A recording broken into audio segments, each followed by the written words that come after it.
Jadi tidak apa-apa kalau misalnya ada anggota keluarga kita yang mengalami gangguan kejiwaan gitu ya, tidak membuat suatu aib, kesedihan ataupun kekurangan, kelemahan, tetapi justru akan meningkatkan awareness kita, kesadaran kita akan pentingnya tentang kesehatan jiwa ini. Karena kesehatan jiwa itu kan sama pentingnya dengan kesehatan fisik. No health without mental health. Ya, jadi kalau faktor-faktor yang bisa menyebabkan orang menjadi skizofrenia, biasanya saya akan melihat dua faktor utama ya. Yang pertama adalah kapasitas mentalnya, yang kedua adalah stresornya. Orang tanpa melihat faktor-faktor genetik dan yang lainnya itu 1% mengalami skizofrenia. Dan apabila tadi ada faktor biologi, psikologis, dan sosial yang bisa memperberat kondisinya, maka resikonya tentunya akan bertambah. Maka lakukanlah konsultasi. Jangan ragu-ragu, konsultasi ke profesional kesehatan jiwa. Dan kita perlu melihat ke kapasitas mental dari seseorang ini dari kehidupannya sehari-hari. Jadi misalnya kalau saya berhadapan dengan orang dengan gejala-gejala skizofrenia nih, saya akan coba menelusuri nih, ada faktor protektif dan faktor stresor apa pada orang ini.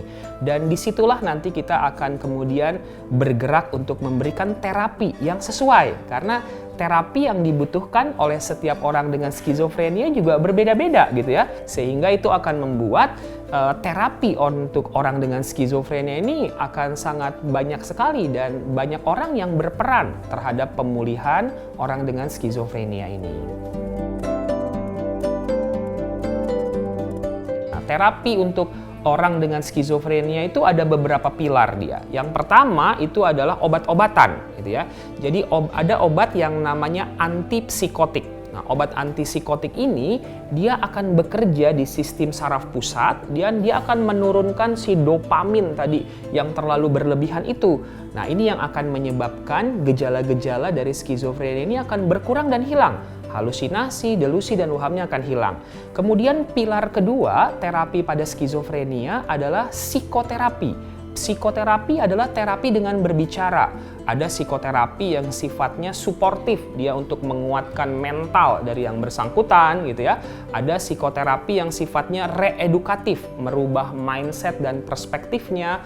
Ada lagi psikoterapi yang sifatnya rekonstruktif, coba ditelusuri dan dianalisa ke masa-masa kehidupan yang sebelumnya. Nah, kemudian pilar yang ketiga yaitu adalah rehabilitasi psikososial. Nah, orang dengan skizofrenia ini banyak yang sudah mengalami penurunan fungsi kehidupan, fungsi sosial, dan fungsi kognitif. Nah, ada terapi yang kita sebut rehabilitasi psikososial. Itu biasanya ada di rumah sakit jiwa. Nah, di dalam terapi rehabilitasi psikososial ini, yang bersangkutan akan dilatih lagi. Ada latihan keterampilan sosial, ada latihan untuk remediasi kognitif, ada latihan kerja yang kita sebut terapi okupasi dan vokasional. Kita punya latihan-latihan kerja seperti berlatih berkebun, berlatih membuat tanaman hidroponik, membuat telur asin, ada kelas tata boga. Orang dengan skizofrenia itu bisa pulih. Recovery is possible. Tanda-tandanya kalau sudah pulih adalah gejalanya berkurang dan hilang, dan yang bersangkutan mulai bisa berfungsi dan produktif kembali dalam kehidupannya. Dan itu memungkinkan sekali.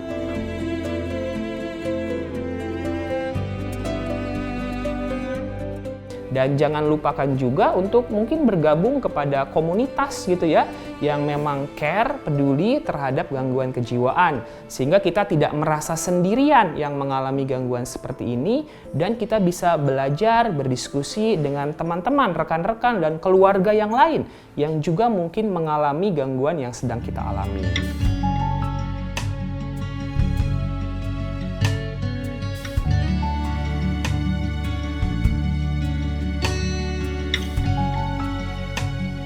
Sarannya cari aktivitas. Saya juga mikirnya, wah saya kalau nggak ada aktivitas pasti halusinasi jalan terus.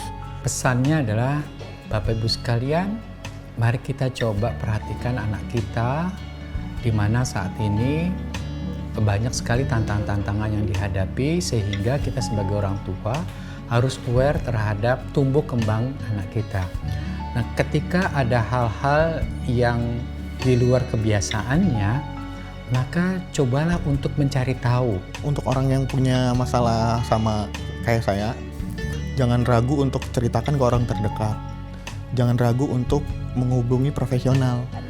Untuk teman-teman ODS, jangan takut untuk cari pertolongan. Please tahu banget kalian gak pernah sendirian. Bakalan ada terus orang yang peduli meskipun kalian gak kenal sebelumnya siapa orang itu. Masyarakat umum tolong banget jangan pandang teman-teman ODS atau teman-teman ODGJ pada umumnya sebagai orang yang nggak capable untuk dipandang sebagai manusia, karena kita semua sama. Jadi tolong banget kita sama-sama hapus stigma supaya teman-teman ODS dan teman-teman ODGJ bisa dapat kehidupan yang lebih baik dan pengobatan yang lebih baik lagi.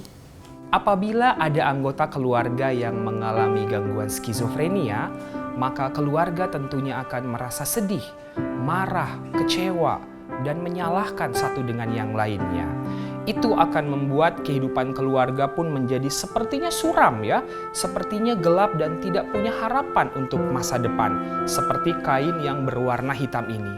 Tetapi apabila keluarga menerima keadaan ini dengan baik, mendampingi yang bersangkutan untuk bisa pulih, membawanya datang ke profesional kesehatan jiwa, maka kain yang tadi berwarna hitam bisa berubah menjadi kain yang warna-warni indah. Harapan itu ada bagi orang dengan skizofrenia. Mari kita dampingi orang dengan skizofrenia dengan baik agar dia bisa pulih dan kembali produktif dalam kehidupannya. Salam sehat jiwa.